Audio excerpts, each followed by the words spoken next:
How do you do, ladies and gentlemen? What's the real truth about Citizen Kane? It'll probably turn out to be a very simple thing.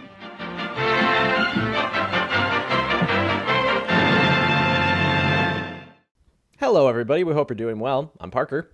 And hello, Parker. Hello, Parker. Hello. Who am I? Max Bennion. Thank you for remembering, Parker. We've got a great show for our listeners today. A big show today. Oh man. We'll try it again. Let's That's try my it bad. bad. I had to scroll over because I couldn't remember if there was another show description. Oh, I see. Because the document's half my screen right now. I see. But I fixed it. Oh, good. And I'm ready. All right. Also, I'm gonna toss my phone over there. Marvelous. Okay. Hey, everybody. We hope you're doing well. I'm Parker.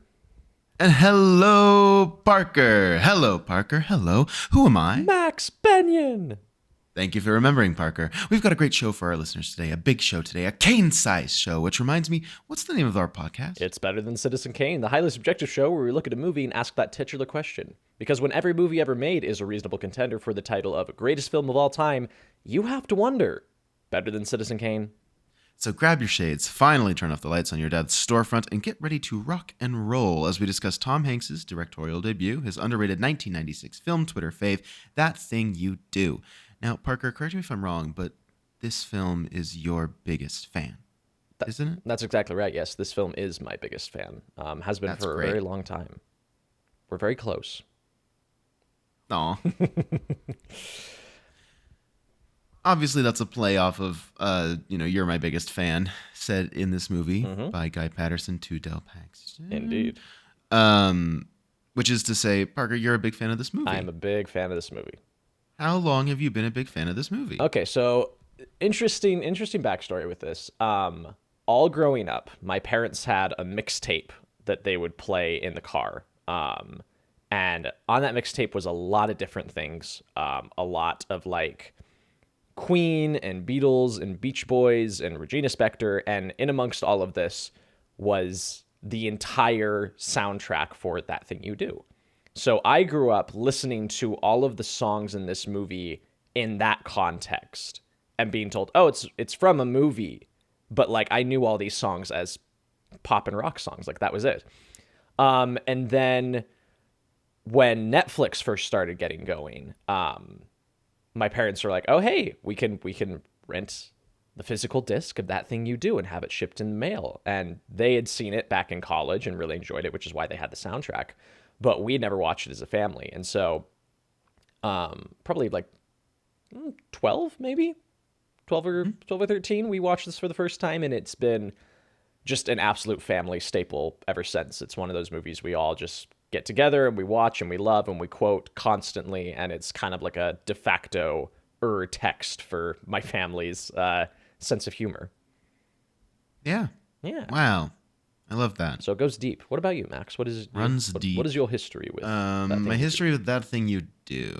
Well, my parents also had seen it at some point and really enjoyed it. And when I was around 12 or 13, we watched it. And I remember watching it. I remember liking it a lot. Mm-hmm. And then I added That Thing You Do, the song, to a playlist when I was in 8th grade. And that has remained on a playlist or more, or like a few ever since. So Nice.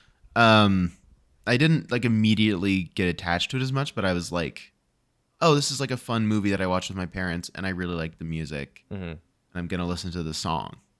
And so I would listen to the song.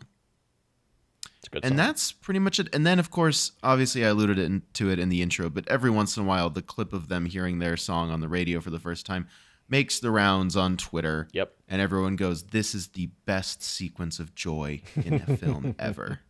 Which is high praise It for is. a movie directed by Tom Hanks in the 90s that, for the most part, people remember, but it isn't like talked about as... Sure.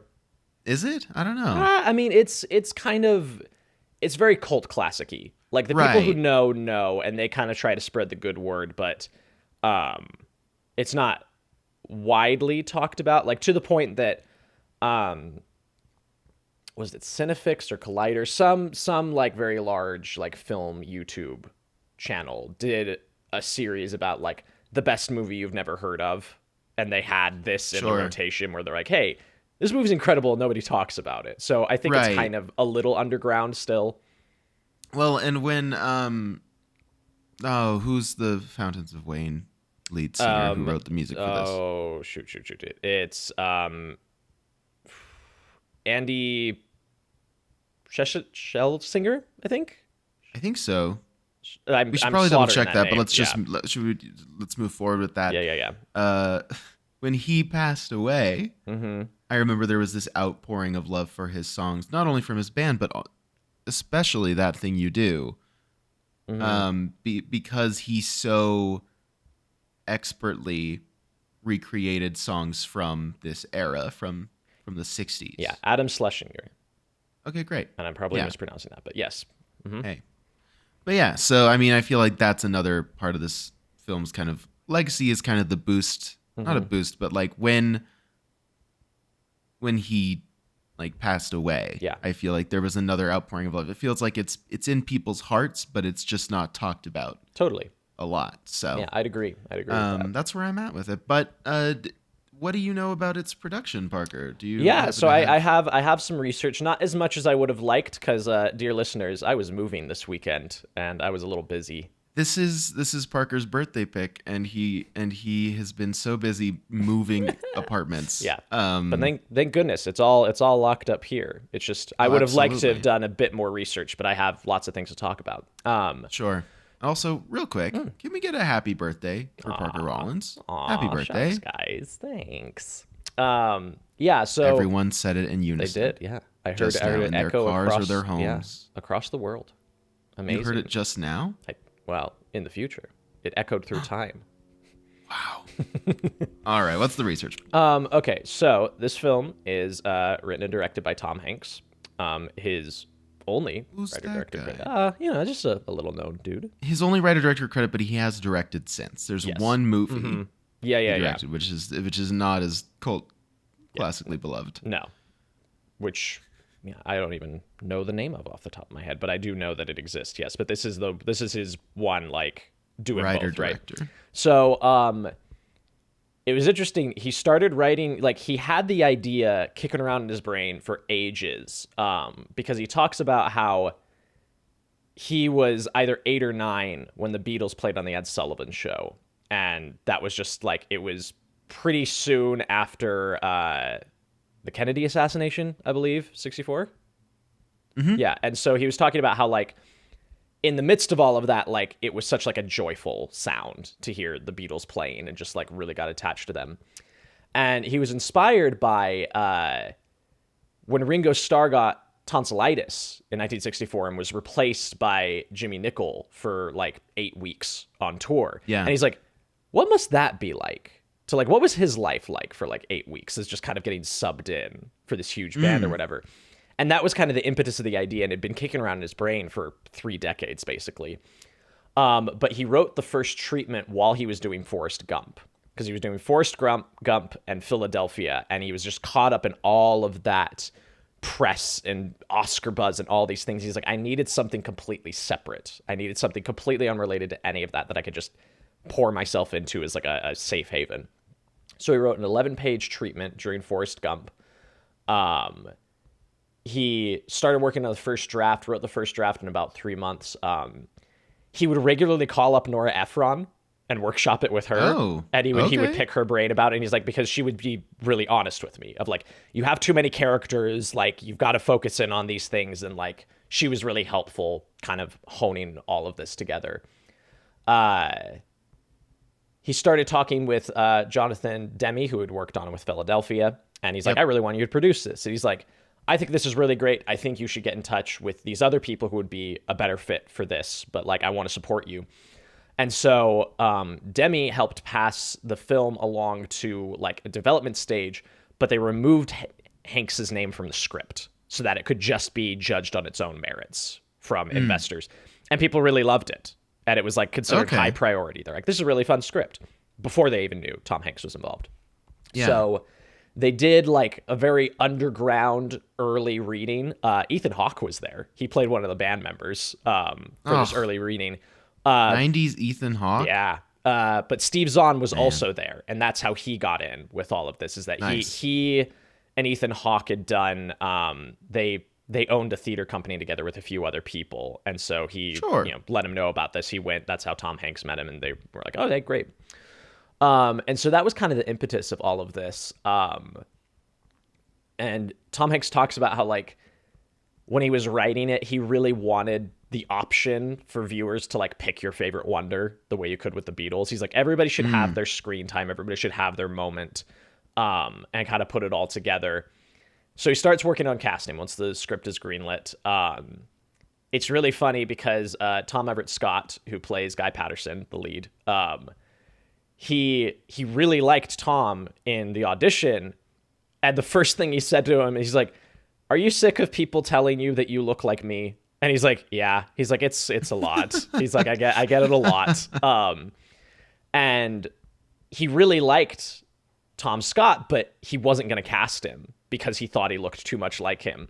Like Splash era Tom Hanks. Yeah, exactly. He's like, I don't know. He's like, I'm not crazy about this. I think it's something that like, I don't want it to be that I'm just casting a stand-in for myself, was kind of his idea.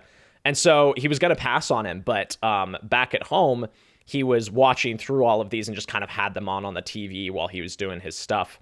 And while that was going on, his wife, Rita Wilson, was like, hey, who is this guy? And he's like, I was shaving in the other room and I heard his voice. I'm like, oh, that's Tom Scott. I liked him a lot. He's like, he looks too much like me, though. And she's like, well, he doesn't look that much like you, and he's really good. Like, I don't know. And so she kind of campaigned for him and got him the role and convinced Tom Hanks. He's like, no, he is kind of the best one that we saw, wasn't he? Which I just thought was kind of fun and cute. And this is Tom Everett Scott's first movie, right? I believe so, yeah. Mm-hmm. Yeah. So that's just very fun and cute. Rita Wilson is also featured in this movie. She plays Marguerite, the waitress at the jazz club. Wow. Mm-hmm. Yeah, so that's her. But what's really interesting is that the band members in the film, they trained to actually play their instruments. They worked for like 2 or 3 months before anything even happened after they were cast, because they're like, okay, we need to just figure out how to handle this. We need to figure out how to like work as a band and know our instruments and like be able to sell this. And it started out initially as just wanting to get them comfortable, but then very quickly they became a pretty good band. Like, they work really well. And so they do all the playing and the singing in the movie. And it's really funny.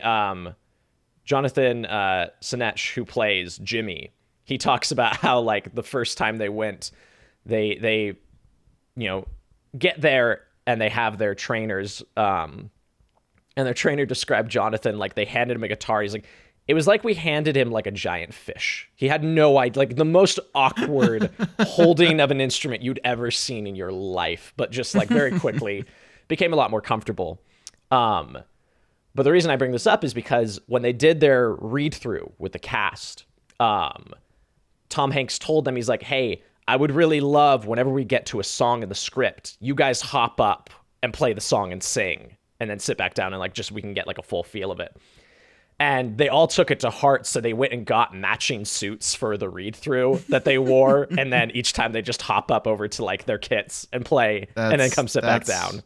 That's adorable. It's really cute, and everybody just really had a really cute. fun time, and like that seemed to be the energy throughout the whole shoot. Was just like, I was gonna say, I feel like you can really sense in watching the movie that everyone was having fun making this. Totally, like that's what Liv Tyler talks about in her interviews, is that she's like, she's like, your cheeks would hurt every day after shooting, because she's like, we would all just goof around and have so much fun. Tom Hanks talks about how like him and Steve Zahn had a competition of just trying to crack the other person up during a scene, because they both just like are on the same wavelength with their comedy and would just toss zingers back and forth at each other. But yeah, everybody just really, really loved it. Tom Hanks talked about how he was nervous about like what it would be like acting and directing at the same time. But he's like, I actually really enjoyed it because he said, as a director, I can influence the scene as it's happening because I'm an actor in the scene. If I don't like the way things going or if I want to like adjust things slightly, he's like, I have an influence now while the take is still internally, going. He's in the take. Yeah, exactly. Which I just never really thought about it that way. But I was like, that's interesting. Yeah, that's very interesting. Of just having an influence while it's happening in that way. But yeah, you know, it's that's kind of the broad overview of everything. Again, it's a little bit of a cult classic on a budget of $26 million. It only made $35 million. So considered a financial failure. But, you know, again, I think I couldn't find numbers for it, but I have seen people talk about how like this was one of those cases of a 90s movie kind of having a new life on video.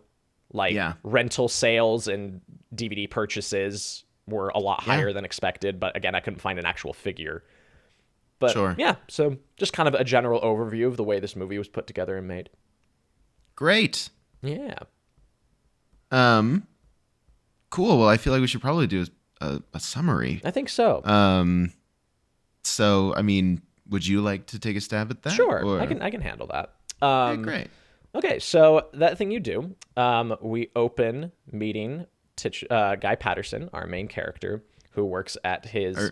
Our titular character. Our titular character. That thing you do.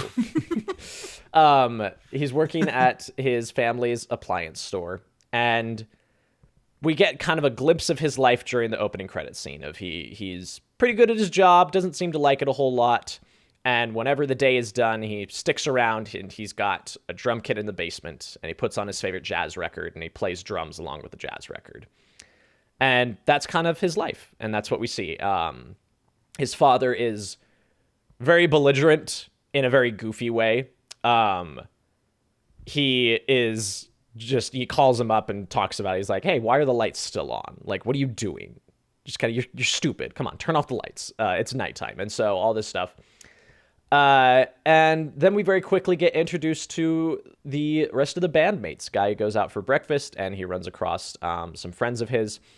Something else that's kind of interesting is during the documentary, Tom Hanks has like detailed dossiers on all of these characters. Like, this is not a lore heavy movie, but he's got it all. He's like, oh yeah, well, you know, Guy, he was in the army and stationed in Germany, and that's where he met Lenny, and all these details about all this stuff that never comes up in the movie, but like it, you know, at least helps the actors, I suppose. Yeah. But he goes to breakfast and he meets the rest of the group there, and they're off talking amongst themselves. And there's Jimmy, Lenny, Chad, and TB. TB, who is the bass player. Which Tom Hanks said was kind of just an in-joke about how most bands, you only ever care about the guitarists and the singers. Like, out of the whole group, like, the bass player is kind of put to the side. And so he's like, we just didn't give him a name. Which I thought was very funny. And Jimmy's girlfriend, Faye. And so they're all hanging out, and you get a sense of the dynamic very quickly. Jimmy is the tortured artist. He's locked, and he's like trying to think of a band name and all this stuff. And Lenny's the goofball. The bass player is just very quiet. And Chad is just sort of, you don't get much of a feel for Chad because Chad's going to be replaced very quickly. But I'm certain that his history is long and interesting. I'm sure. And if we ever get a chance to ask Tom Hanks, we should ask him about Chad. What drove Chad to jump over the parking meter? Wow. And break his questions. Arm? You know? What drove Chad to fall down? Yeah. So they talk to Guy for a little bit, invite him to this talent show they're playing, and he's like, I'm probably going to be busy, but, you know, best of luck or whatever. The band then goes off. They're all hanging out just around town. And like you said, Chad tries to jump over a parking meter, and he slips and falls and breaks his arm. So then Lenny and Jimmy go and they find Guy, and they're like, hey, can you please sub in tonight? Like, are you still playing drums? We really need a drummer. Chad broke his arm. It's a one-day thing. Like, don't worry about it. And he's like, yeah, sure. And so he goes, rehearses with the band, and they're playing the titular That Thing You Do. See, used it correctly that time. It's wild that they named the song after this guy. Yeah, crazy. And so it is a very ponderous, slow tempo ballad that Jimmy wants to do. And it's okay when you hear it. Like, it's like, all right, it's fine. They're talented, but you could just tell that Guy's brains are oozing out his ears while he's playing. He's like, okay, whatever. And while he's sitting there, he's asking him, he asks him some question about, like, and it's just he either says it's just the one performance or it's just one chorus. I think he's like, there's just one something, right? And they're like, yep. He's like, wonderful. And he does a little riff. And Faye lights up and she's like, that's it. That's it. That's the name of the band, like the Wonders. She's like, and you know how like the Beatles use, BEAT as the Beatles? Like, we could be ONE, like, the Wonders. And that becomes a very quick running gag of Jimmy jots it down. He's like, oh, that's so good. And he holds it up to Lenny. He's like, look, the Wonders. He's like, looks like the Oneaters. It's like, no. Yeah. Wonders. Got it. Looks like the Oneaters. Mm-hmm. And that is a running gag for the movie of just nobody can say their name right because they don't grasp the wordplay. Not only that, the subtitles, whoever wrote the subtitles was committed. They're committed. It's and really every good. time someone says the band name, the Wonders, they spell it ONEDERS. And like are very specific in pronunciation of Oneaters versus Onetters, which is also said. Yeah. They get it all. I'm sure they were just relieved when they changed the name to just the Wonders spelled proper. Totally. So shout out to whoever was doing the subtitles on the Blu-ray. You're king. Yeah. Incredible. So they go to the Mercyhurst talent show, this local college. And while they're there, we meet Guy's girlfriend, Tina, played by a first performance Charlize Theron. Or do we? Parker, we watched the extended edition of this movie. We did. The director's cut. We did. Well, we watched, we've seen both. And Tina's in the second scene. True. Is that the one you want me summarizing? No. Okay. I figured I'd go with the one most people had seen. Just wanted to clarify that we did, because we did say last time that we did watch the extended version. We did watch the extended version. We're going to talk about that after the summary. And we will, but Parker is summarizing the normal edition. I figured that was going to be the most populous. Just the basic short version. Yeah. Without all the lore. Without all the lore. Spartacus and such. Yeah. So we in the theatrical cut, we meet Tina, played by a first film performance Charlize Theron, which is wild. Just be like, she's 21 here. Mm-hmm. She's 21 in this movie. Yeah, very young. Looks completely different to me. Very much so. And we get a feel for Tina. She is kind of the typical vapid blonde of the era, kind of that stereotype. Doesn't want to be there. She's like, I thought we were going out to like dinner in the club. Like, what are we doing here? Why are we here? He's like, I got to do this thing. She meets Faye, and it kind of gives you a very clear, like, here's the blonde bombshell and the girl next door vibe, Band gets up on stage, they start playing, and immediately Guy picks up the tempo a lot. And Jimmy is screaming at him. He's like, slow down, and he won't listen. And so they're desperately trying to play together. And it's really funny at the beginning because Jimmy is refusing to listen. He's still, you doing that thing. Like, he's trying to slow it down. Guy isn't listening. Yeah. The rest of the band isn't listening. And slowly but surely, the rest of the band is like, oh, hey, this is better. This is a lot better, faster. Crowd starts to form. People are loving it. Eventually, Jimmy concedes, starts singing in tempo, and they just kind of mesh. And this is the first time we hear the song in its full glory. And it's kind of an earworm. Like, that's like talking about film Twitter. I see this brought up a lot of like people ask like, what is the best like fictional song in a movie, like in-universe song? And this comes up all the time. They're like, I don't know, it slaps, man. It only exists in this movie and it's so good. Yeah. To the point that if you listen to this song on Spotify, all of the songs listed are attributed to their film characters. So it's like The Wonders. Yeah. And that just makes me happy. And then the band just kind of, blows up. Everybody's losing their minds. They win the talent show, which has a reward, $100. split 4 ways. Which you did the math, and that's more like $1,000 today. Is that correct? Mm-hmm. Yeah, it's like $1,000, which is pretty good for a college talent show. Absolutely. So they win the talent show, and immediately they're rushed by a local restaurant owner, Tony Villapiano, who wants them to come. He's like, I need you guys. You're amazing. Like, come play at my restaurant, which is a Italian place out by the airport. And so they get their first paid gig, playing in at a restaurant, and they're all very excited about it.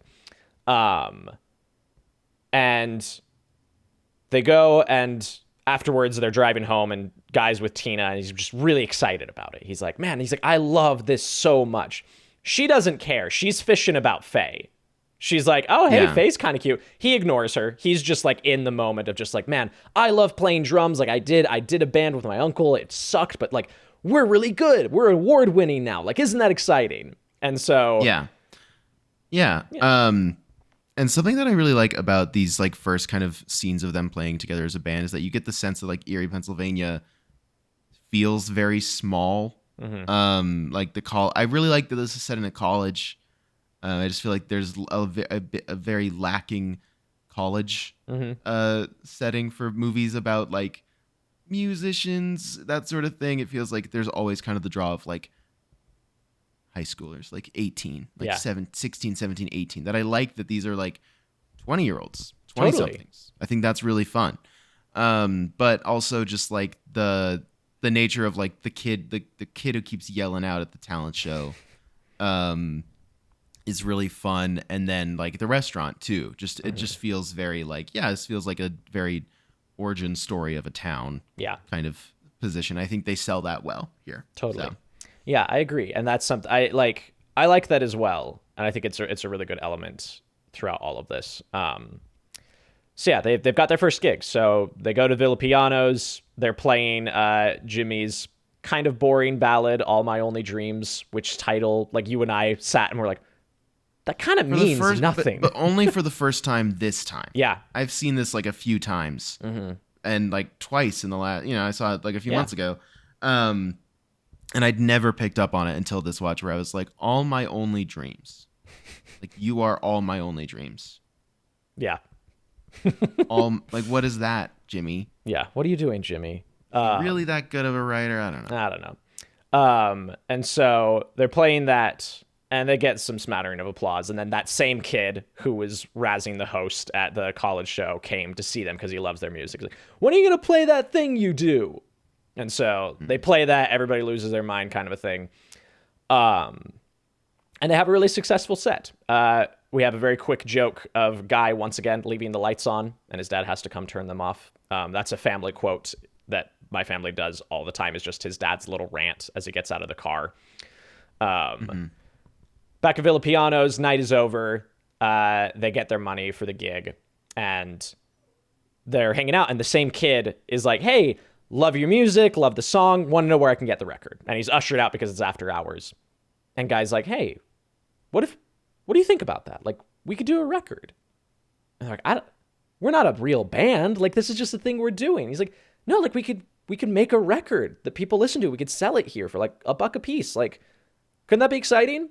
And so they all decide, yeah, let's do that. And he's like, hey, I've got an uncle in the music industry. And Lenny gives him some shit about it. He's like, oh, Uncle Bob.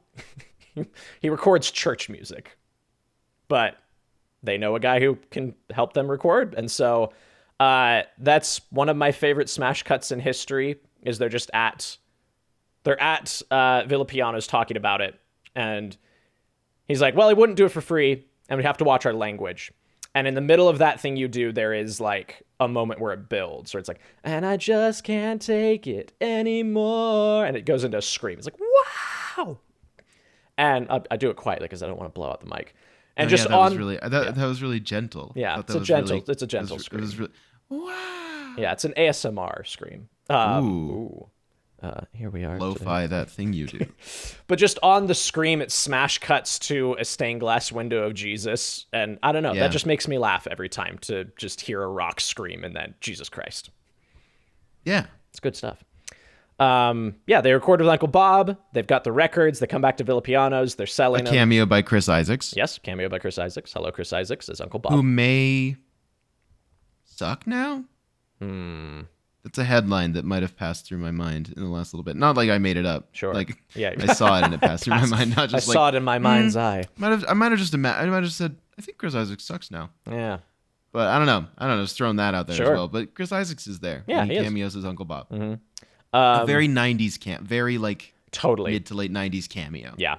For this. Yeah. Not as many 90s cameos though as you'd think. Like, it right? Feels Yeah. like it feels like they'd have a lot more fun with that with like the Playtone stable of artists. Totally.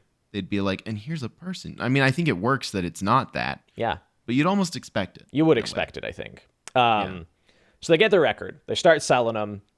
Back at Villapiano's, a mysterious gentleman picks up one of them. We're like, who could that be? Thanos. They play their set. It is not Josh Brolin. The JFK from Oppenheimer? Did they finally reveal him? He's still right. He's still alive at this point, right? Yeah. Yeah, why not? In universe? In universe. I like these boys. You know? Incredible. So the next day, guy's still working his job. And this gentleman shows up, and his name is Phil Horace, and he works in the music industry. And he drives a van. He drives a camper. He drives van, a camper. He's like, "Would you like to step into my office?" And he makes chili stew. Mm-hmm. Yeah, that might be all he eats. That might be all he eats. But this dude lives out of his camper. But he does make a good. He's like, I think music's like a stew. Mm-hmm. He says if there's no meat to it or something, then it's a soup. Yeah, he's like something like he's that. Like, you need a lot of different elements, and it all comes together. You know. Yeah, and if it doesn't, it's no soup. Yeah, he ends with soup. Yeah, it's soup just derogatory, which is hey. Yeah, why we taking pot shots at soup? What's that about? It's rude. Yeah, and what about that Phil Horace? All right, sorry, continue. You're good. So he offers them a contract. He says, "Hey, let me be your manager." He's like, "I'll promote you." He's like, "I'm gonna get you on the radio, serious airtime." He's like, "If it doesn't happen within a week, 10 days at the most," he's like, "Rip at this contract. I'm not your manager." No, go ahead. Oh, no, go ahead. No, please. What were you going to say? No. Oh, okay. Well, we're being too polite. I'm sure it's not as fun to listen to. But I was going to say that Jimmy is immediately like, I don't know how I feel about signing anything about my music. Yeah. And he's right, but the way he says it makes me want to tell him to stop talking. That's most of Jimmy's lines, is that sometimes he's right, but also I'm like, do you have to be a prick about it? Like, do you have to, does your intonation have to be so uppity? It's something that is kind of solved in this is the one scene that I really liked in the extended edition. Not the one, I mean, there's more, but like them in the theater when they go to, not to skip ahead, but like Boss Van Koss's theater, and they're all standing on stage and they all just start doing silly dances, and Jimmy does that too. Yeah. I think that really helps to cement Jimmy as like, well, there's a reason all these guys are in a band with him. Totally. There's a reason that they're friends with him. Sometimes I feel like in the movie it starts to be like, yeah, it's like, why is he here? What's your problem, Jimmy? Totally. Like, why are you in a band if you don't want to be in a band? Yeah, I agree. Or like, why does everyone else put up with you? I hate that. But that is one thing that I think comes across more. Yeah. But yeah, I think most of his intonation is very, which is fine, and it works. And it's a great performance for the character. Totally, I agree.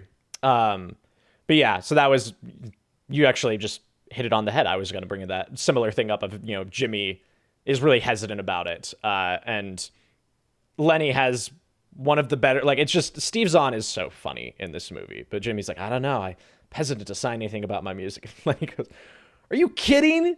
A man in a really nice camper wants to put our music on the radio.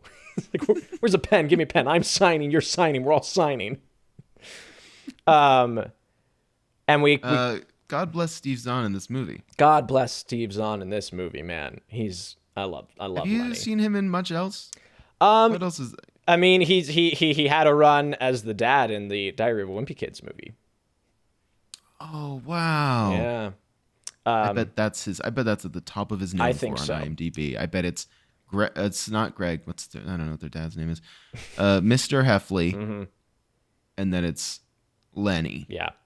And then he's in War for the Planet of the Apes. And then War for the Yeah. Yeah. What a top three. Those are his three. Yeah. Yeah. I really like Steve Zahn, and I'm always very, very happy when he pops up. I'm very happy when any of these people pop up. Quick aside. Yeah. Tom Everett Scott shows up at the end of La La Land. And like it was literally like it was me doing the Leonardo DiCaprio scene. I was like, whoa, whoa, whoa, whoa. Oh wait, is he Emma Stone's? He's the husband. He's Emma Stone's husband. She married a different jazz guy. Yeah. You should talk to Ryan Gosling. Yeah, in that movie. He should. They'd have a lot to talk about. White dudes loving jazz. What? Yeah, my favorite movies. My favorite movie genre: white dudes loving jazz. Exactly. No, I don't want to watch a movie where anyone else likes jazz. No. I'm a white man, and therefore I only like jazz if a white man likes it. Exactly. That's what I'm getting. That's what I'm hearing. Let me clarify. That intonation means it was a joke. It was a joke. Joke present. There are a lot of movies about white men loving jazz. True. And that's great. Yeah. I am also a white man who loves jazz. Wow, you should talk to Tom Everett Scott or Ryan Gosling. So they sign this contract. I can't remember the exact chronology of this. Somewhere during this section, we have one quick cutaway of Tina going to see her new dentist, who is really hot. And then she disappears from the movie. And that's her character exit. That's it. Yeah, she's out. Or is it? So we cut to the band, and they're all kind of trying to listen. They've got these little portable radios that in the extended cut, we see that Guy gives them to everybody to listen. But everybody's got these portable radios, and they're listening, trying to find if their music is playing anywhere. And it's not. Yeah. We see the bass player. I will say... Oh, sorry. I will say there's one thing about the extended cut that I think, is not necessarily necessary. I see why they would cut it out. It's them doubting Phil Horace. Yeah. Like there's a scene at breakfast where they're like, he ripped us off, man. He's a crook. And I just feel like we don't. Yeah, we don't have the time along. for that. No. Like we're still in Act 1. We don't. Totally. Yeah. We don't need to have them doubt this guy. We can just skip to the song on the radio. The extended cut's so interesting because it's kind of a 50-50 split between really good character moments that I'm glad are there, and then stuff that is so superfluous that it's like, yeah, it doesn't need to be here, and I can make it make sense why it's cut. Yeah. So they're all listening. The bass player's at the Army Surplus store picking out outfits, which will come back later. Huh? Guys working at the appliance store, and Liv Tyler is just mailing some letters. And she's sitting there licking her stamps, and she hears it's like, that was such and such. And hey, we've got something new for you today. A local Erie band just won the Mercyhurst Talent Show. Here's their song, That Thing You Do. And this is the scene you were talking about on Film Twitter. She just freaks out. Oh my God! And just excitedly shoves her letters in. Well, first she runs away and she forgets to put them in. And it's really cute. She comes back and remembers to put the mail in. Finds the bass player, just screams at him. She's like, "You're on the radio!" It's really funny. His scream back is really funny. It's less excited and more terrified. Yeah, he's just... They take off down the street. Mm-hmm. Yep. Get to Guy's dad's appliance store. Throw open the doors. They're freaking out. And then Steve Zahn and Jimmy show up. They just park in the middle of the road. Park in the middle of the road, get out, run in, and they all just have a big cheer. Yeah, they turn on every radio in the store, tune it in. They're screaming, they're laughing, they're running around. There's a really good moment where Steve Zahn almost gets the actress playing Guy's sister to break character, and you see her crack up a little bit where he stands there, he's like, yeah, and there's this cutout display of a woman in a magician's outfit, and he just grabs it and kisses it. She's so surprised that he does that and curls her lips in, trying not to crack up. And I'm glad they keep that in the final cut. It is fun. But yeah, they're all very, very excited about it. Guy calls Tina about it that night, and she is very uninterested and doesn't care. And he's like, hey, we're going, it played all this time, and isn't that great? And we get some shorthand of a scene that was deleted where he's like, yeah, we're going to Pittsburgh. We're going to play an actual show in Pittsburgh. And he's like, you should come. She's like, oh, I'm spending all day at the dentist. Like, I can't make it. Oh, no. And she just hangs up on him in the middle of their conversation. What's quite frightening about the extended edition is that she's just continuously going back for more dental work. It's not that and it's not simple procedures either. No. He's like putting shots into her mouth. Yeah. And I'm like, that can't be good for you. No. Mm-mm. Can't be good for you to just every day be getting numbed up, you know? No, I don't think so. Especially, I mean, I know he's hot, but it's not worth it. It's not worth it. No. Anyway, I'm glad they cut that out in the final cut because that means it didn't happen. That means it no longer happened. It doesn't exist. Yeah. The band gets to Pittsburgh and they're going to play this show for Boss Vic Haas, who is a kind of local celebrity. He's not unlike Abe Froman in Ferris Bueller. He is the mattress king of Pittsburgh. And all of his jokes are mattress related for some reason. And you miss that. That's why he makes the sleeping. Yeah. Mm-hmm. How you sleeping? Yeah. And they say, you hit me or whatever. Yeah, exactly. Yeah, I did not get that at all. I thought he was just like an entertainment guy. Nope, he sells mattresses, which then allows him to run this rock show that he does. Okay, all right. Yep. And so the band, they get there, and they're going to play, and they have all sorts of technical issues. The mics aren't on, and then they are on, and they're just screeching into the audience, and everybody hates it. One of Guy's cymbals falls over. It's a bad performance. Yep. And Guy is really upset and nervous about it. Yeah, and they don't subject us to it. No, they don't. We get a little bit of it, and then we cut away because, like, nope, don't watch the embarrassment. It's too much. Yeah. And Guy is really upset about it, and he's kind of almost considering quitting the band. He's like, I was like a wind-up monkey toy up there. Like, I can't do this. And Guy's like, you know what you need? You need exotic. You need to sample the exotic cuisine of the Far East. So they go inside, and they see the man, the myth, the legend, Mr. Thomas Hanks. Wow, and he's looking sinister. He's looking kind of sinister. The way they shoot him makes him look a little sinister. Mm-hmm. Yeah. Something about the lighting in the scene. Yep. So he's there, and Phil introduces him, and he's like, hey, this fellow here, he is with Playtone Records, Mr. White. And he's like, he just caught the show. And Guy's like, oh, great, cool. And he's like, well, hold on. And Tom Hanks is like, yeah. He's like, I heard your record. And he's like, I like it. He's like, that thing you do, it's really snappy. I like it a lot. And he's like, we think you'd be a really good fit for Playtone. And he's like, what are you talking about? Like, it feels too good to be true. He's like, we play one bad show and you want to offer us like a major record deal? Like, that's crazy. And they negotiate a little bit, talk about it. And Guy is like, well, I need to, he's like, he's really loyal to Phil. He's like, well, Phil's our manager. Like, I don't know. I really like him. And Phil's like, no. He's like, you're missing the point. He's like, don't get stuck up on me. He's like, this is your ticket. Like, take it, go for it. Like, I'm just happy I got you this far, you know? And he's very amicable about it. But Guy immediately is like, I got to talk to the rest of the band. And he's like, you see? He's smart kid. Mr. White meets the rest of the band. He officially changes their names. He's like, we're dropping the O-N-E. Doesn't make sense. Doesn't work. You're just going to be the Wonders. Personally, thank God. Yeah, it's a good call. It stresses me out every time. Yeah, me too. And so, yeah, it's finally gone. It's taken care of. And now all is well and good to go. And he kind of assigns everybody different things. Like, he's like, okay, well, what do you do? Mm-hmm. And then he gives Guy a pair of sunglasses, and he says, from now on, you keep those on. You never take them off, you know? And then he asks Faye, who is she? Mm-hmm. He's like, oh, well, yeah. She just gets to hang out. She just gets to hang out. He's like, oh, you want her on tour? She's your costume mistress. Fine, whatever. Yeah. Which is really fun and cute because he seems, never to her face, but just like this first initial reaction to Faye, he doesn't like that she's there and coming along. But throughout the movie, there's very cute little moments where he's taking care of Faye and like that develops. And I'm like, that's nice. I like that.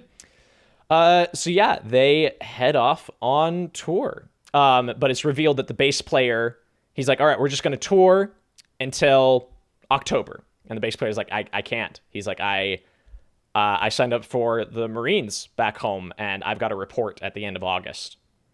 And everybody's kind of pissed about that. And he's like, but you'll remain with the band until the end of August. Yes, sir. That's the exchange. Yep. And again, like, it's interesting because they do introduce him visually as an antagonist and as the bad guy. But very quickly, even in this scene, immediately he's not that. He's not that. He's like nice. You know, he gives Guy some sunglasses. He's like, try wearing these shades. See what the world looks like through those. And he points to the bass player. He's like, and you, simplify. And then walks out. And like, they give him little moments like that of being likable Tom Hanks, you know, which is nice. Yeah. But yeah, then from there, it's kind of just a rapid fire where they go on tour and we get this montage. They're wearing red suits, Parker, because they enter the Playtone's stable of artists, which is my favorite weird little phrase in this movie of like, why are you calling it a stable of artists? Playtone's stable of artists. They go on tour with like this touring Playtone kind of extravaganza. And they get to meet other artists. They get to meet the guy who sings Mr. Downtown, which I 100% just thought was a real song. It still happened. Until this last watch with you, and you were like, huh, you know, this character, you know, he really sells it. And I was like, but it's a real song, though. Yeah. And you were like, I don't think so. And sure enough, it wasn't. But they do get red suits. And this is where I pose you the question, Parker. They get 3 suits, right? They get the red, they get the gold, and they get the black. Yeah. And the top quote on IMDb is Tom Hanks saying, "You boys look good in gold. Have I ever told you that?" And I don't know why that's the top quote on there. Yeah. A lot of people really like that. But I don't think they look good in gold. It's like a weird mustardy color. It's not their best. That I think for the most part doesn't look great. And I think the red looks good, and I think the black when they're on TV looks really good. Anyway, that's all. Yeah. And so now they've made it, and they're on tour, and we get some montage stuff. And something very interesting about this movie that I was thinking about is like, you would kind of expect this to be structured more like a typical like musical biopic of like the rise to fame or whatever. But it takes its time a lot more. Like we're at the halfway point of the movie and they just got famous, you know? Yeah. Well, whereas yeah, go ahead. Just like usually that would be like, I don't know, the inciting incident. Like that's usually what happens in biopics is that it's like the band, it happens. Whoa, they're famous now. Like it very quickly gets to that point. And this one, like the first half is that kind of small town feel, local band. Yeah. Which I really like. Yeah. And I also think that, you know, you say it does montage stuff, but it also isn't doing necessarily the exact, like, I mean, it does have like songs going up the charts, which I feel like is like a staple of the genre. But it also has like full scenes in between. It's not just completely brushing past the tour. Like a large chunk of this second half of the movie is them on tour, you know, and like learning about things and like Jimmy interacting with what's her name and scenes at bars. Like, I think it makes that work. And I think it's something that you pointed out during this watch is like, this movie doesn't have like rising conflict. Like really, like obviously we're building to, you know, Jimmy blowing up and leaving the band and the band ends. But like, it's not like we're doing the rise of the band and then the fall of the band, you know, it's just kind of all happening at once, which I think really works in this movie's favor of showing what it would be like to be in this band of like, it's not so linear. It's like the song's moving up the charts while we're touring. It's not we tour, the song reaches the top of the charts, we fall apart, you know, it's like, it's all happening at the same time, which makes sense, you know? Yeah. Yeah, I don't know. I just think that's kind of like something that the structure of the film follows and is able to do because this movie isn't explicitly following the rise and fall. It's just kind of exploring what this brief, like happenstance would be like for these characters.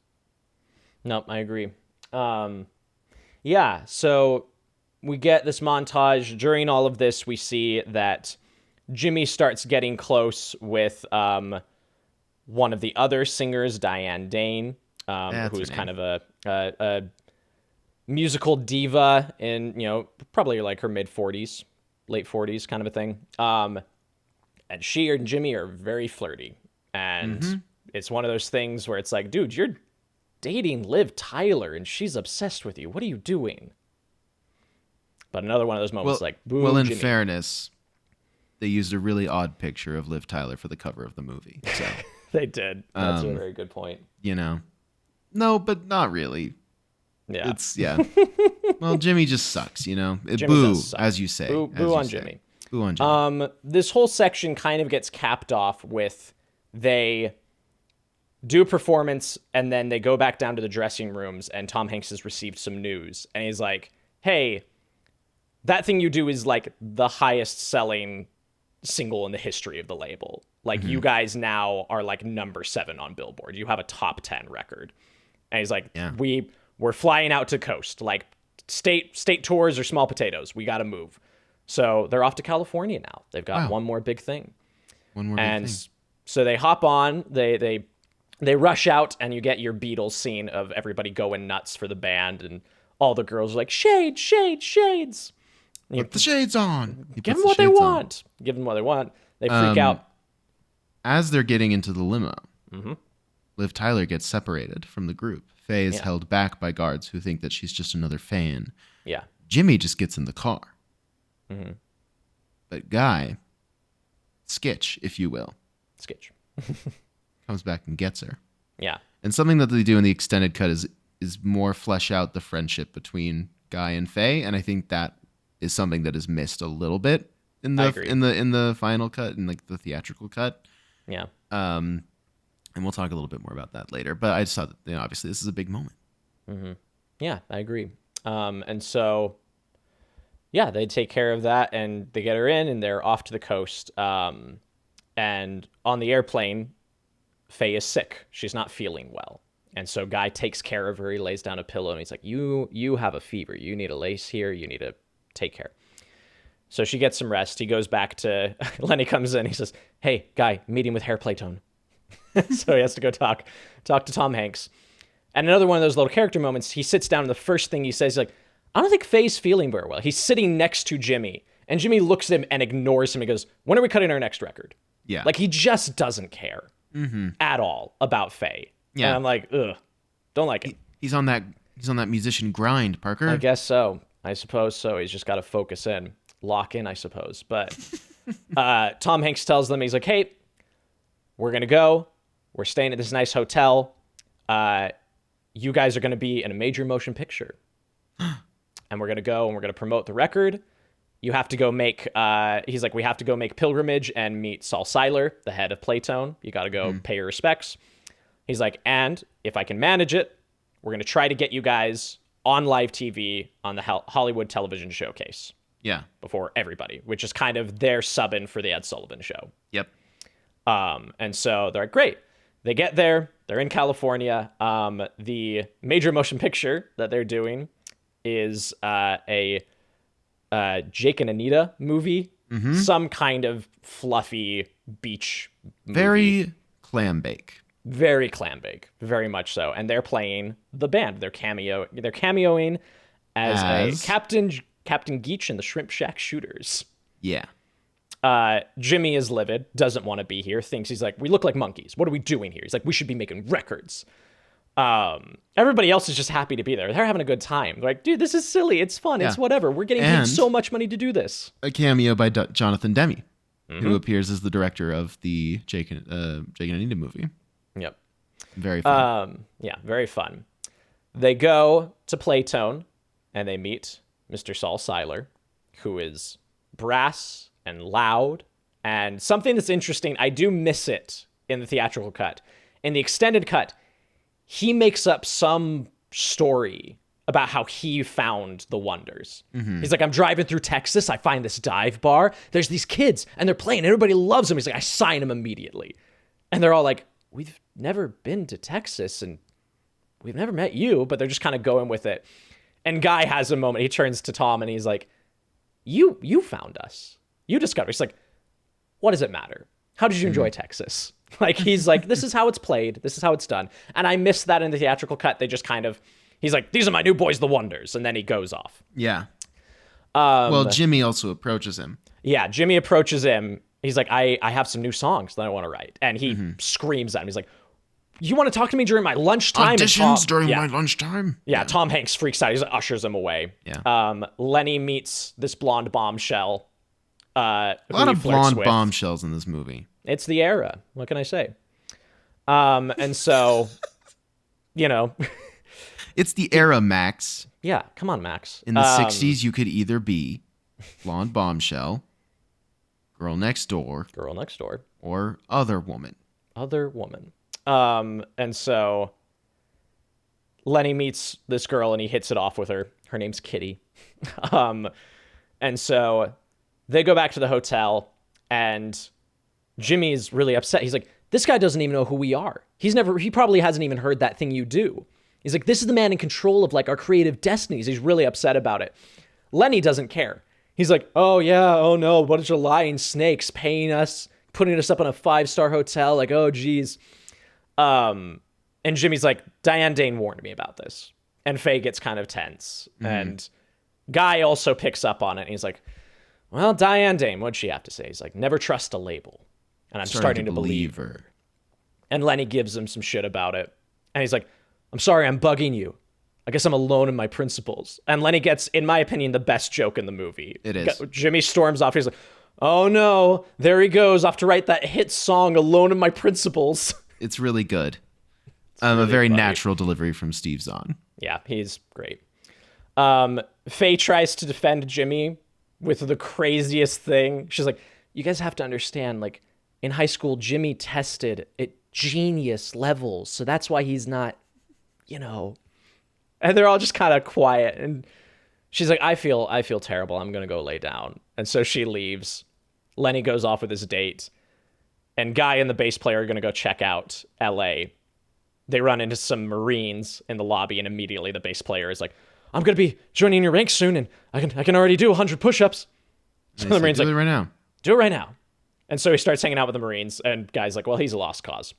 So he goes. And I'd skipped over the concierge, Lamar. Lamar is the best. We love Lamar. A key player. In the That Thing You Do canon. He's the last shot of the movie. I mean... And we'll get to that. And so he asks Lamar, he's like, hey, is there any good places for jazz? He's like, oh, you want jazz? You want good jazz? And he tests him on some piece of jazz lore, like who played drums on this particular record. And he knows it. He's like, get in the cab. And he's like, take him to the blue spot. So he goes to this jazz club, and Guy gets drunk. And he's a happy drunk. He's a silly drunk. And he's interacting with Tom Hanks' wife, Rita Wilson. And that's she so takes funny. a liking. That's so funny that she's like, cast this boy. Mm-hmm. Yes, I will flirt with him at this bar. Yes, and also you can dress me up and frame me as looking very hot and sexy in this movie, Tom. Thank you. Tom went, oh boy, whatever. Tom Hanks impression, whatever. Yeah, exactly. And so, he comes and she's talking to him, and everybody else is like, it's winding down. The club is closing, and she's still chatting him up, and he's still drunk. And he's like, he's very uninterested. He's like, do you think they're going to play again? And she's like, I don't know. Looks like they're kind of busy with Del Paxton. He's like, Del Paxton, who is the guy he was listening to at the beginning of the movie and playing his record. And he's been talking about Del Paxton. He's been talking about the whole movie. Mm-hmm. And he's like, oh my God, it's Del Paxton. And so he goes to meet Del, and they get introduced, and he does he over-explains himself. He's like, I've collected all your records. I'm part of a band. We're out here on the coast. You are my biggest fan. Yeah. He's just drunk, but he makes a decent impression. And he goes home for the night. Marguerite they talk for a while. Yeah, and they talk for a while. I don't know what's going to happen. And Del Paxton says, sometimes you gotta, bands don't last forever. Yeah. And Guy's like, but we've only been playing for so long. And Del Paxton's like, I've been in bands that should never have been together in the first place. Totally. It's like, this will fall apart. The best thing you can do is keep playing and not be like so attached to one specific band, And that's kind of his advice to him. And then he goes home, Yep. And goes home. And the next morning he wakes up to an angry phone call from Tom Hanks. So he's like, "Good morning, guy. Your bass player's disappeared off the face of the earth and you're on television in a few hours." He's like, "Get down to the studio." Freaks out, gets down there, doesn't know what's happening. Jimmy has gotten sick from Faye. He's throwing up in the bathroom. Lenny doesn't care. Lenny's just having a great time with his new ex-Playboy bunny girlfriend. And also one of my favorite cuts in the movie is Guy is trying to track down their bass player. And he's on the phone. He's like, "No, I've left 15 messages." And he hangs up the phone. He says, "Where the hell is he?" And it immediately cuts to the bass player and the Marines on Matterhorn at Disneyland with the Mickey Mouse Goofy mascot. and Mickey Mouse. They're just hanging out at Disneyland. So the bass player ran away to Disneyland with the Marines, and he is never seen again. It's a really great cut. I think you said that Steve Zahn's line that we said earlier is the best, dialogue joke. Yeah. And this is the best visual gag in the entire movie. And it's really funny every time. Totally. And so They get them a new bass player. They get them a new bass player, Wolfman. Mr. Wolfman. And it's so funny because I get, it absolutely works for the character, but it's so annoying when Jimmy's like, "Well, do you think you can handle our song?" And then he plays it and they're all like, he's like, "I think I can yep, handle it, yep, Junior." mhm." Yeah, because he plays like a really cool riff. Yeah. My favorite thing about Wolfman is that he sticks around for quite a while. Yeah, he does. And is just kind of hanging out. And I told you, I think it'd be really funny if Wolfman just started being like, "Guys, it's awesome. We've really come a long way." But he's too professional for that. He's too professional to be made into a joke. Yeah. But he hangs out for a little bit. Yep. I think he's dismissed with a "You're the best, Wolfman," as he heads out or something like that. But, Yeah, very, very, very similar. but he's if there to not play on exactly that TV. verbatim. Yep. So they play He's on there to play TV. on TV so they can do the Hollywood showcase. Guy has another moment of wanting to check on Faye. He runs up to Mr. White and he's like, "Hey, Faye's not going to miss this." And she's like, "No, don't worry. I've taken care of her." And we get a very brief little shopping and makeup montage of her getting pampered, and it's very cute. And she looks great.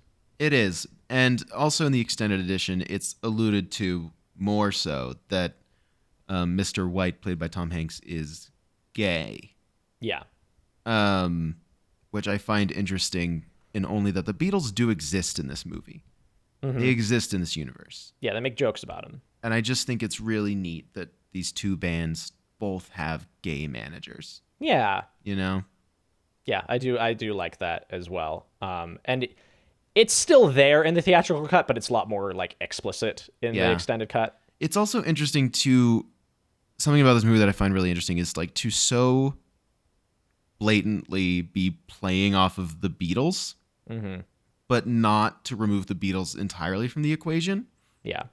To have them still call, Guy Ringo and like talk about the Beatles, but like it's just so interesting to do both. To be like, yes, this band is pulling from, like, we're pulling from the Beatles story for this movie, and so like we have an Ed Sullivan show, we have a Mr. Epstein, we have a whatever this. We have the matching suits, but also the Beatles exist, and I find that interesting because it almost places the Wonders permanently, kind of locks them into their one-hit wonder status because there are so many bands from the 60s at that time who were just kind of forced into Beatles shapes, because America was like, we need to have our own.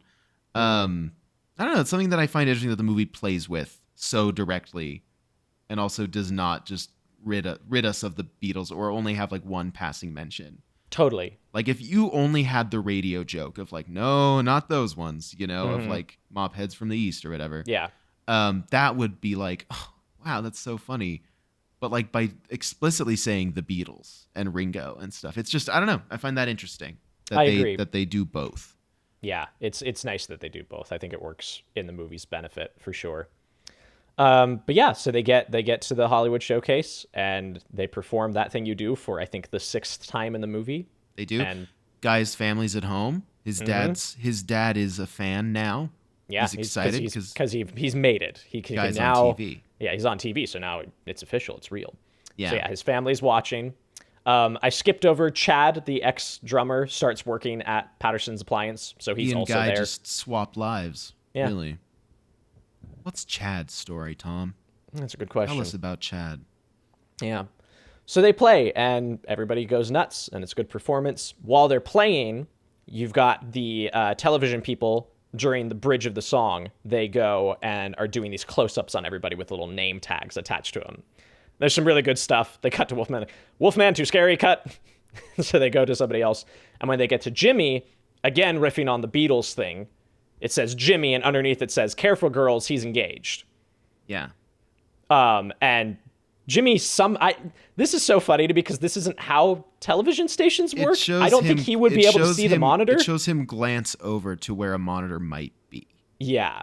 But why would a monitor be facing the performers? They do that on they do that with live broadcasts. Sure. Typically, I know that like in a news studio, you can look over at yourselves on the TV. Yeah. That's just part of it. Okay. I don't know if that would be the same for a music performance, especially in the 60s. I don't know, but yeah, I buy it. Yeah. At this point. Yeah. And so Jimmy sees this, and Faye sees this and is very surprised and kind of, happy about it, but Jimmy looks kind of irked. They finish their performance, go off stage. Backstage, they're having a confrontation about it because he thinks she did it. He's like, well, how did it just showed up by magic? He's like, am I supposed to give you a big diamond ring now? And he's being a real jerk about it. She even said, she's like, you're ruining this beautiful moment. He's like, where did you get the idea we're engaged? We're not. That's the last thing on earth I need. And everybody else comes in, just, high off of their performance, feeling good. And Faye requests, she's like, can I say something? And she has this little monologue talking about how she's like, I used to think that you cared about me, but you don't. You save all of that love and life for your songs, and you don't put it into people. And she has a line that I really, really love, which is, shame on me for kissing you with my eyes closed so tight. And she breaks up with him. Parker, we're reaching the point where, unfortunately, I have to be mean. Okay, be mean. No, not mean. It doesn't feel natural to me for Faye to say all of this in this moment so eloquently. I don't know why. Something about it, we haven't seen Faye be so eloquent for the whole movie. And then, she has, I have wasted thousands upon thousands of kisses on you. Sure. And, it's gorgeous. And I love the moment. But it feels really odd to me in context of Faye's character for most of the movie. I can see that. I don't know. That's my it's it's a really nice monologue and it's a really nice sentiment, but it feels so odd for me when so much of this movie has such a naturalistic conversational vibe to it, and some of the performance. But we'll get into that. Sorry, we'll get into that a little more after the end of the summary. But no, it's a good note, and I can totally see where you're coming from for sure. And that's just my personal experience. Sure. But yeah, so Faye leaves. And Jimmy, again, has to have the last word. He's like, I should have dumped you in Pittsburgh. And he's really pissed about it. And everybody else leaves except for him and Guy. And they have their John Lennon moment. He's like, take those stupid sunglasses off. Which is interesting because up to this point, Guy and Jimmy really haven't had much of a relationship on screen. They have. So it's like, why are you two talking? Because why isn't this conversation with Lenny? It's not like Jimmy saw Guy and Faye talking earlier in the movie and was like, he didn't care. Even if that had been happening, he wouldn't have cared. Right. So it's interesting for him to suddenly antagonize and be like, take those stupid sunglasses off.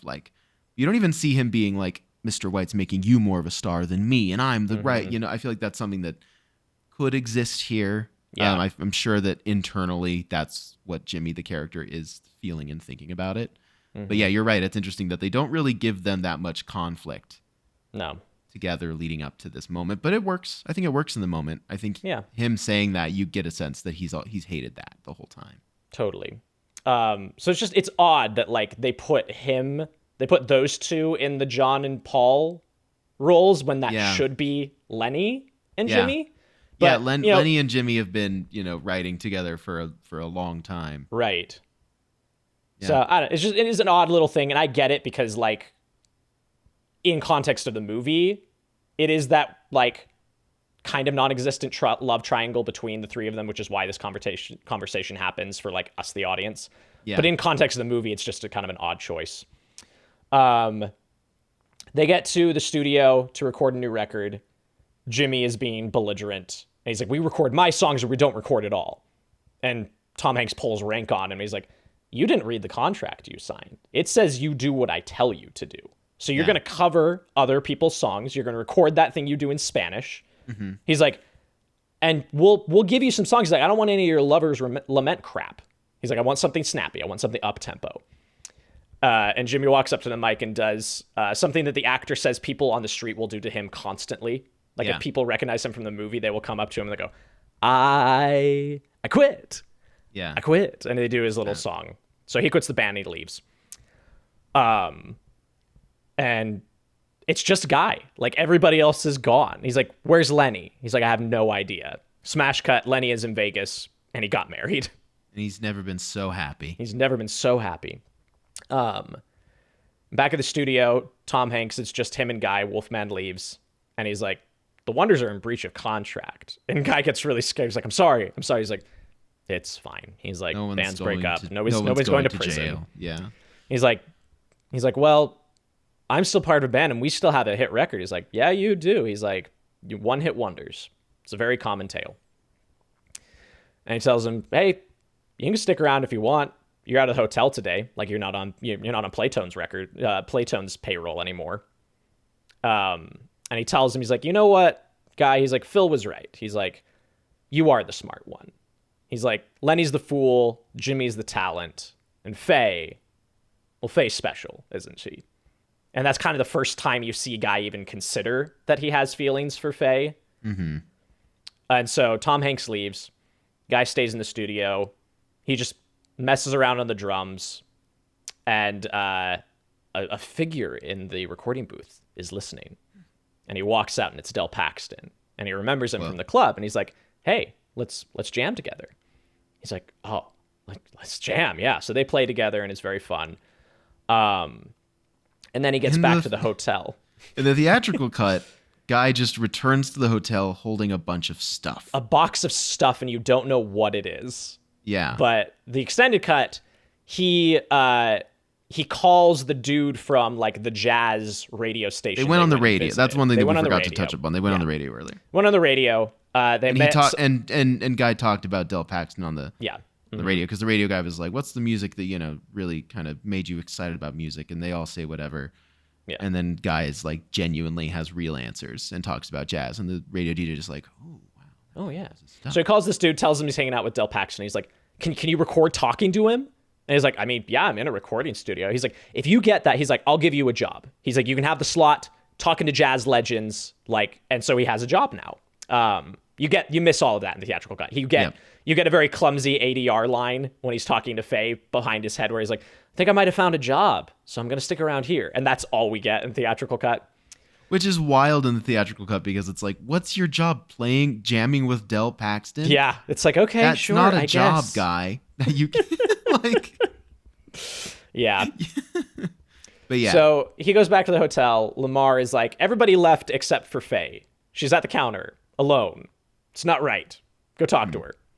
So he goes and talks to her, and he tells her he's staying. He's like, what are you gonna do? She's like, I'm gonna go back home to Erie. Like, that was where my life was. This was the thing that I did. But hey, look me up next time you're in town. We'll listen to records. We'll hang out. And they say their goodbyes, and she tells him, none of this would have happened without you. She's like, I mean that in a good way, obviously, but like, this happened because of you. And she's waiting for a cab, and he walks up to her after Lamar kind of gives him some encouragement. And he's like, when was the last time you were like good and proper kissed? And she tells him, she's like, New Year's, like 1959, Gabe Gamelgar, which is a like smoldering indictment of Jimmy. Yeah. Man, Jimmy sucks even more. Maybe she really did waste 1,000 kisses on him. Maybe she did. They were that bad. Guy leans in and he gives her a big kiss. And he pulls away for a minute to see how she felt about it. And she sits there, and then she comes in and kisses him again. And the movie, finally the together. theatrical movie ends with them walking back into the hotel. Guy is still holding maybe a box. No, he's not holding a box of things anymore. Yeah, because he asked Lamar to watch his stuff. Right, but he's heading back in and he's like, Lamar, do you think you could blah, blah, blah? And Lamar's like, oh. That's what I do. And then he looks down the barrel of the camera. Yeah, Lamar looks at camera. Does he say anything? No, he just smiles. He doesn't wink. He just smiles. Nope. And that's the end of the movie. What do you think is the reason? Why is Lamar so central to all of this? He's the key to all of this. He's the key to all this. Lamar is the key to all of this. I think it's because he's like a stand-in for like the world experience of LA, the wisdom of all of that. And like he's removed from the music industry and the hustle and bustle of it all, but is like on the fringe. I'm not sure. I think it's odd that like about like 2/3 way into the movie, a character is introduced who's like, I'm going to send you to the jazz club. Your girl's in there. And then like, you're kind of like, yeah, Lamar, he's the valet. He's the doorman, and he's just so essential. Yeah. He looks down the camera like he'd been there the whole time. Totally. And that's great. I mean, I think it's really, I don't know. I highly respect Tom Hanks for just being like, yeah, Lamar, just look at the camera. Just look. I'm so fascinated by that. I'm sure Lamar has a very extensive history that I'd like to learn. We all. Overall, That Thing You Do is delightful. I think it's very fun to watch. I've been trying to figure out what isn't working for me because we've watched it 2 times in the last 3 months. Yeah. And both times I've been like, this is a 5-star movie for Parker. Like, it is. Why am? Because usually we're pretty, You're allowed to not like this movie. No, but Max. I'm just saying. I know I am, but I'm just saying that we're usually pretty like connected on things. Like we have pretty similar tastes. Mm-hmm. I've been trying to figure out what it is, and I really think it's this odd balance the movie strikes, or rather, maybe doesn't quite strike that I want it to, of really naturalistic performances that feel really off kilter in a real genuine way. And especially in the extended cut, there's this scene that they cut out for the final version where they're in the garage rehearsing, and Guy goes over for a sandwich, and he goes, "Faye, is this a bologna sandwich?" He's like, "Never, ever give me a bologna sandwich ever again." And she's like, okay. And she goes, "Bologna sandwich," and she like shoves it in his face, and it gives you it's simultaneously so cute and also so like stop, like it feels odd for me. It's like sandpaper for me because it's like so genuine and realistic, but it's almost uncomfortable for me to watch on film for some reason. I can't figure it out. And Steve Zahn has some deliveries like that.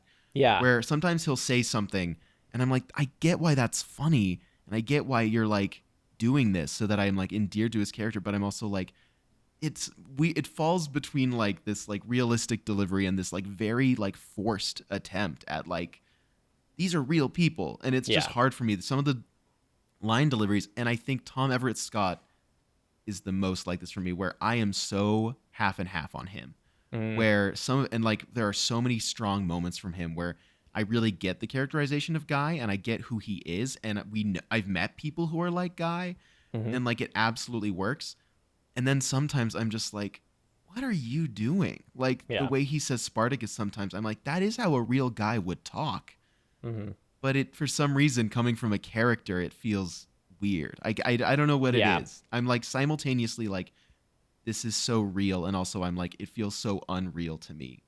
Sure, I can see that. I can't nail it down. Something, I don't know what it is. Yeah. And it bums me out because I think this is a well paced movie. I think there are questions like, why is Lamar the last shot of them? Like, I get it. Like, he's just like fun looking at the camera.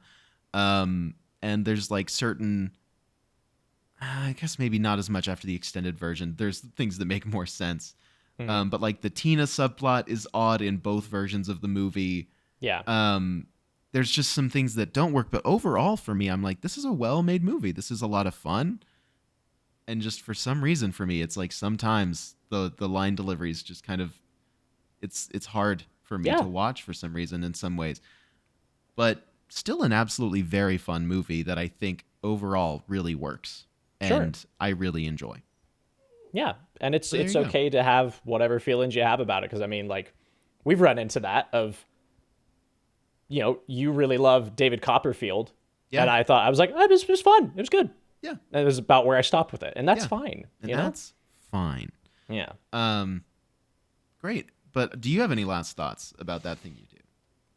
I don't think so. I mean, I've covered that. I mean, the thing I'll say is just I think my 5 stars are so subjective to just that this is a comfort movie for me. Absolutely. It's not a great movie, and I know that, but it's one that I love, and it's always going to be 5 stars for me personally. Of course. Yeah. And especially those movies that are like family watches, Totally. family favorites. Like you're always going to be, sweet on that movie that you grew up with and is comforting for you, Totally.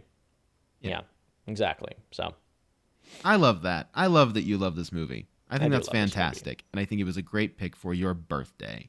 thanks. I think so too. Well, let's do some rapid fire criteria. There's not much of an argument for most of these, and I know that. I was curious. No. If you'd be like, actually, Yeah. what so, Tom Hanks did. Historical and technical relevance, no. Like, Song's maybe, good. like, the song's good. The song is well remembered. That's about it. And it has a scene that makes the rounds on Twitter every once in a while. Sure. Yep. So it's a no for me. But it's a very well liked movie. Totally. That's great. How well is it doing what it's trying to do?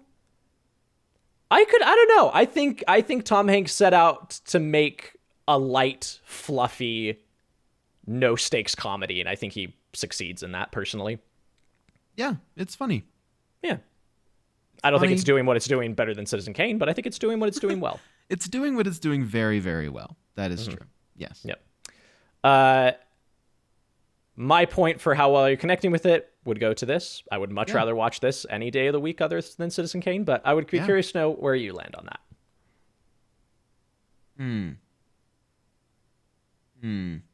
I think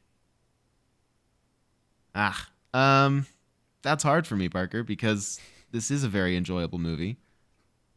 But at the same time, I'm like, I could watch it probably once a year, which is about what I think about Citizen Kane. Sure. I don't think it's something that I could put on any day of the week. I couldn't just be like, oh, just dying for some That Thing You Do. It's watchable. Yeah. Yeah, I don't know. I want to throw this a bone. I want to be like, this movie is good. So I'll give it to this, knowing that. Stepping back, I know that I agree with the criterion. But yeah, I could give it to this. All right. It's pretty, whatever for me either way. We'll give it a 2-1 score. Take it a step back. No, this movie is not better than Citizen Kane, and I know that, but I love it all the same. But not every movie has to be. No, it doesn't. Just a quick reminder to everyone that not every movie has to be better than Citizen Kane. Precisely. And That Thing You Do is exactly, it's doing that thing it does. tried to do. It does. Yeah, that's better. Parker, you did it better. Fantastic. Well, there we go, folks. Great. Yeah. Well, don't think that the Parker Rawlins fave picks run that we're doing here, the mini run, is over, because it's not. Because next time, Parker, a movie that you haven't revisited in a few years, I have not. but that is in your 4 favorites. It is. Do you want to tell everyone what it is? Ladies and gentlemen, it is 1988's Cinema Paradiso. Cinema Paradiso. So I'm really excited. I've only seen this the one time, so I'm really excited to give it another watch. I'm excited too. Looking forward to it. And to come back next week with a lovely trip to Italy and cinema. Yeah. Looking forward to it. Great. Well, thanks, everybody. Thank you for listening. Thanks, everyone.